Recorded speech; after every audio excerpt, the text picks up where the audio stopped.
अपने उपार्जित कर्म फल को जीव पाते हैं सभी, इसके सिवा कोई किसी को कुछ नहीं देता, कभी नहीं दे सकता। जो हमने किया है वही कहेगा, जो हमने आज शब्द कहे जरूरी नहीं कि आज का कल ही मिले। वर्षों वर्षों कितने वर्षों की सत्ता में कर्म बैठा है, कब उदय में आ जाए कह नहीं सकते।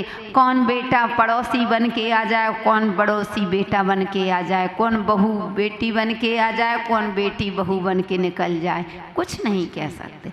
इसलिए स्वार्थी क्या अपन को परिणाम खराब करना, मैं इसलिए बता रही हूँ क्योंकि आप उसी में ही रचे पचे हो। थोड़ा सा बहबीरू इसलिए कराते हैं, कम से कम थोड़ा सा बहबीरू हो गए तो आपको अपने कर्मों की निर्जरा तो करोगे।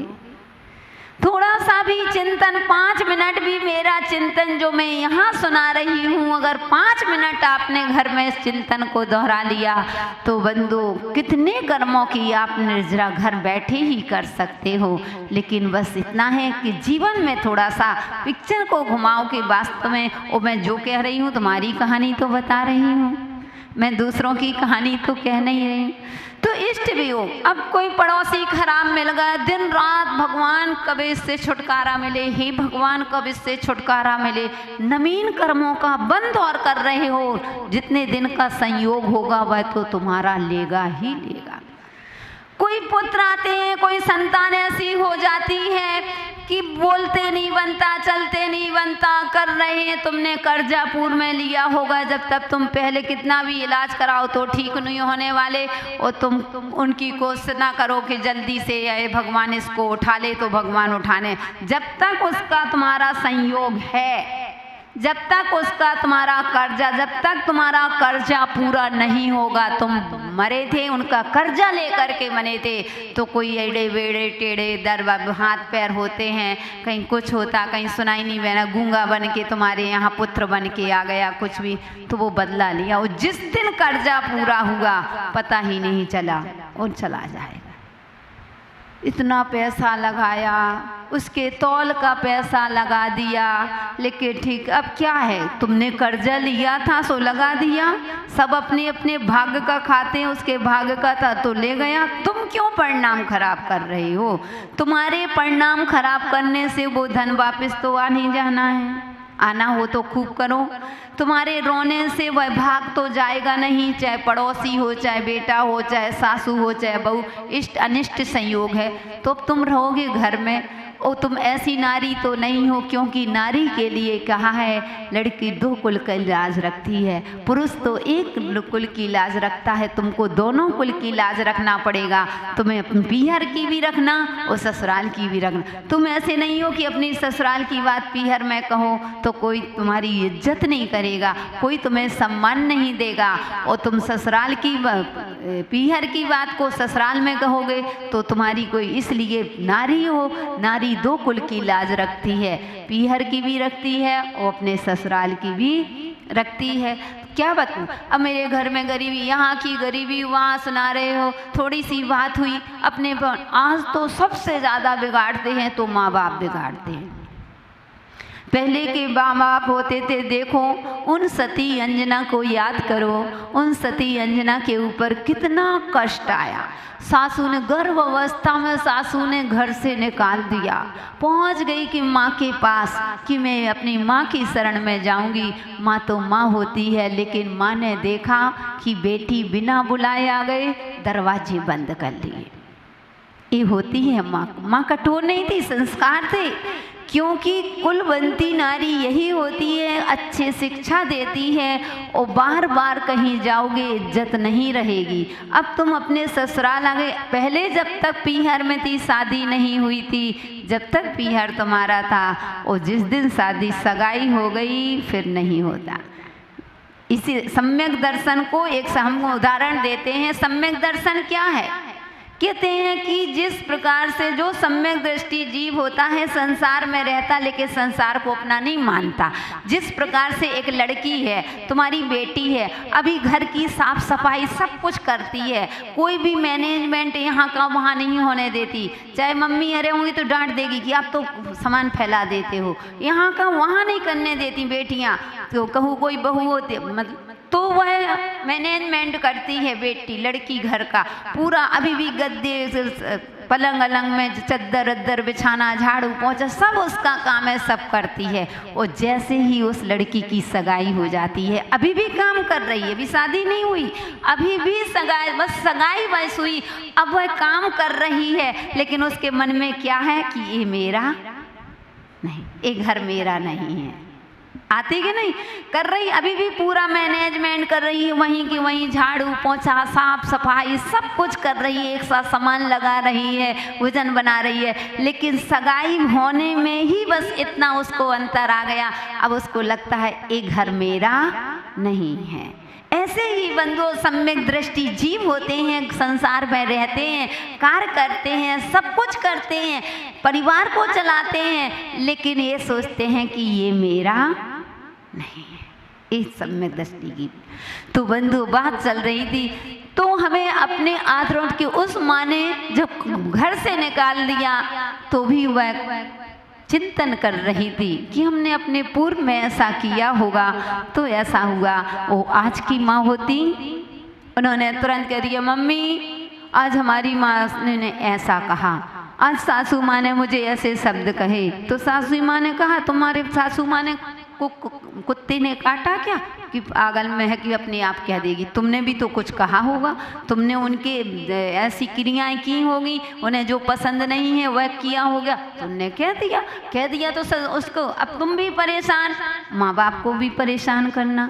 और माँ बाप भी कैसे, बेटा दबके मत रहना, कार लेकर के गई थी अपनी सरकार चलाना।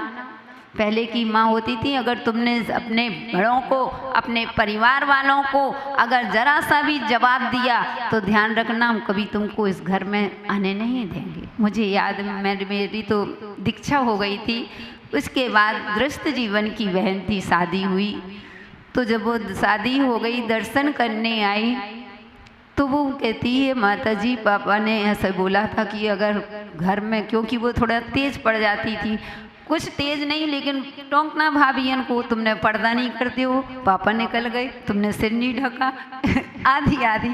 तो पापा ने कहा कि अगर शादी हो रही है, विदा हो रही है, विदा में पापा रो भी रहे, लेकिन एक शब्द कहा था ध्यान रखना बेटा, अगर हमने तुम्हारी शिकायत सुन ली, तुमने कभी भी अपने सास ससुर बड़े जितने भी तुम्हारे घर में बड़े हैं किसी को भी जवाब दिया, समझ लेना ये तुम्हारी अंतिम देहरी है, तुमको घर में पैर भी नहीं रखने देंगे, कभी बुलाएंगे भी नहीं। जी होते संस्कार, ऐसे होते हैं संस्कार। आज तक कभी उस घर में कोई शिकायत नहीं मिली, उसको इतना डर लगता था कि कहीं पापा ना बोला, अब तो बहुत बड़े बड़े बच्चे हो गए। कहने का तात्पर्य बंधु, तो ऐसे माँ बाप जिस संस्कार देते थे तो बच्चे, उनकी परिवार, दाम्पत्य जीवन उनका अच्छा चलता था। आज के समय में क्या दाम्पत्य जीवन, थोड़ी सी लड़ाई हुई भागे आए घर में, ऐसा हुआ उठा करके भागे, ना यहाँ इज्जत ना वहाँ, जब बंदर की भांति हो गई, इस डाल से चूके तो उस डाल में, उस डाल से चूके तो उस डाल। ये तुम्हारी नारी का लक्षण नहीं। इष्ट भी हो, अनिष्ट चिंतन करो, कोई बात नहीं, अनिष्ट संयोगों कितने दिन का है, अनिष्ट संयोग आज घर से तलाक ले लोगे, कहीं ले लोगे तो क्या होगा, तुम्हारा अहित होना है, दूसरों का अहित तो होना नहीं है, और लोग तुम्हारे दूसरी दृष्टि से देखेंगे, इसलिए अपने समता रखो। जैन कुल में जन्म लिया है, कोई बात नहीं, अपने पाप कर्म का उदय था इसलिए ऐसा कह रहे हैं, अगर पाप कर्म नहीं होता तो किसी की मजाल हमसे कुछ कहता। तो बस इस तरह का चिंतन करोगे, इतनी शांति मिलेगी, इतनी शांति मिलती है, इतना आनंद आता है, वो अपने आप मन फ्रेश हो जाता है। लोग आद्रौत के ध्यान से बच गए। इष्ट वियोग अनिष्ट पीड़ा चिंतन, अब कोई दर्द कर रहा है, घुटने में दर्द है, बार बार घुटने दर्द कर रहा है, तुम्हारे कहने से दर्द ठीक, इलाज करो, दवाई खाओ। अब तुम्हारे उसी में रो रही हो, ये फोड़ा हो गया, सिर दर्द कर रहा, सिर दर्द कर रहा, रो रहे हो, तुम्हारे कहने से पीड़ा चिंतन दूर नहीं होगा। इसलिए नहीं, आया है उपचार करिए, हमें नहीं कह रहे कि सहन करो, उपचार करो, दवाई भी दे रहे हैं, सब इलाज भी कर रहे हैं, फिर भी अगर दर्द कर रहा है तो उस पर बार बार उपयोग मत ले जाओ। ज़्यादा बार बार उपयोग उसमें जाएगा, रोगे, आंसू बहाओगे, तुम्हारे रोने से दर्द ठीक होने वाला नहीं, तुम्हारा स्वास्थ्य भी खराब होगा और तुम्हारी कमजोरी आएगी और नवीन कर्मों का बंद होगा। जितना रोगे उतना कर्मों का बंद होगा। तो इसलिए नवीन कर्मों का नहीं, पीड़ा निदान मान लेते हैं, ठीक है इस भाव में नहीं तो अगले भाव में हम तुम्हारा बदला लेंगे, देखेंगे। कहते हैं बहुत सारे लड़ाई होती है, कर लो बेटा, तुमको जो करना हो वो करो, कोई बात नहीं, लेकिन इस भाव में नहीं। अपने मन में निदान मान लिया कि हम ऐसा बने, अथवा निदान मान लिया कि हमें बड़े, जब मैं अगले भाव में बहुत बड़ा राजा बनूं, बहुत बड़ा मैं सेठ बनूं, बहुत धनवान बनूं, बहुत पैसावान बनूं। नहीं, निदान बांधना है तो मोक्ष का बांधो कि हे भगवान मुझे कुछ नहीं चाहिए, बस अगले भाव में भगवान जब भी मेरा जीवन का सार्थक है तो मोक्ष, भगवान मुझे मोक्ष की प्राप्ति हो, अथवा हे भगवान कहीं भी रहूं, मुझे इस भाव में हो चाहे भाव में, मुझे आपका दर्शन मदद प्रशस्त करो। आप प्रशस्त से क्या है, धन दौलत क्या मांगना, धन दौलत तो हाथ की बात, पुण्य की बात है, मिला तो ठीक हो, नहीं मिला, लेकिन सबसे बड़ी धन दौलत होती है जिन गुण संपत्ति कि भगवान मुझे इसकी प्राप्ति हो। तो इस प्रकार से ध्यान, आर्थ ध्यान, रौद्र ध्यान, उसकी चर्चा कल करेंगे। मतलब इतना ही हमारा कहना है कि इस प्रकार के ध्यान तो, और एक साधु होते हैं धर्म ध्यान करते हैं, 24 घंटे धर्म ध्यान, कोई तुम्हारा मतलब नहीं, बात आई सो गई, आते हैं, कभी परेशानी होती है, कभी संग में उपसर्ग जैसे आ जाते, कभी शरीर से उपसर्ग आ जाता है, कहीं बीमारी आ जाती, कहीं कुछ करता तो करता।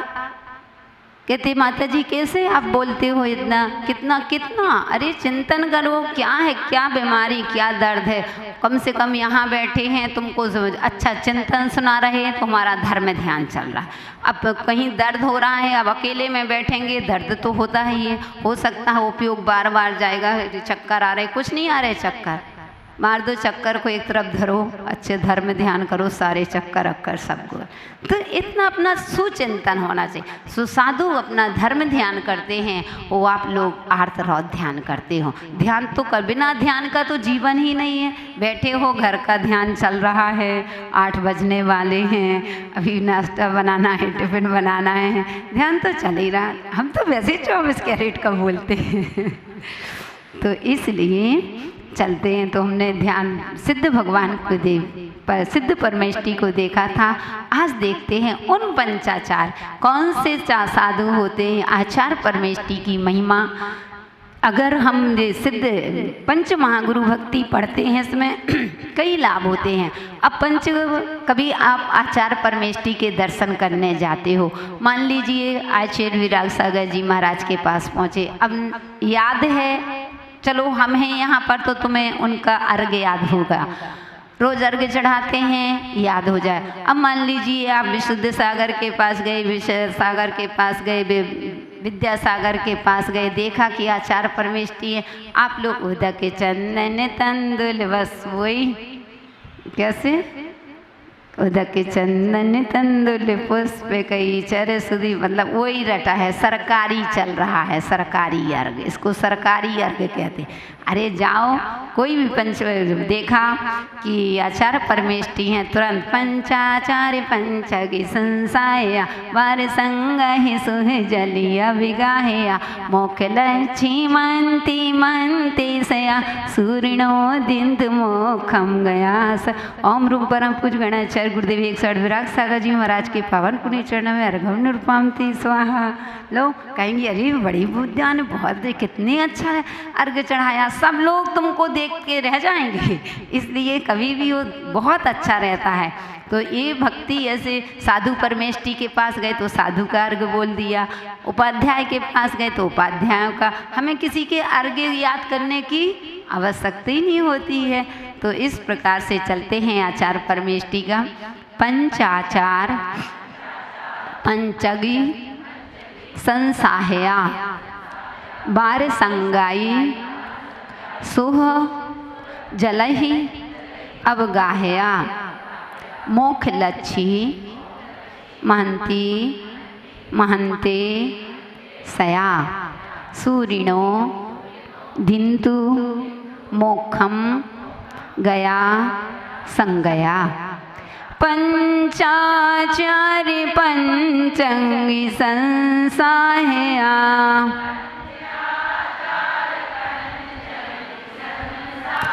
पंचाचार पंचंगी संसाहया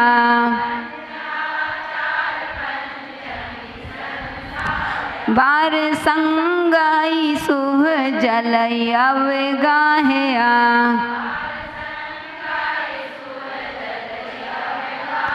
मोक्ष लच्छी महंती महंते सया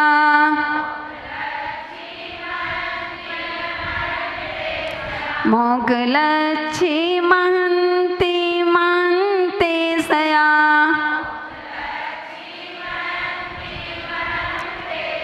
सूरिणो दिंत मोक्षम गया संगया।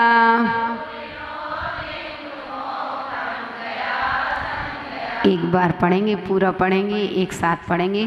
पंचाचार पंचगी संस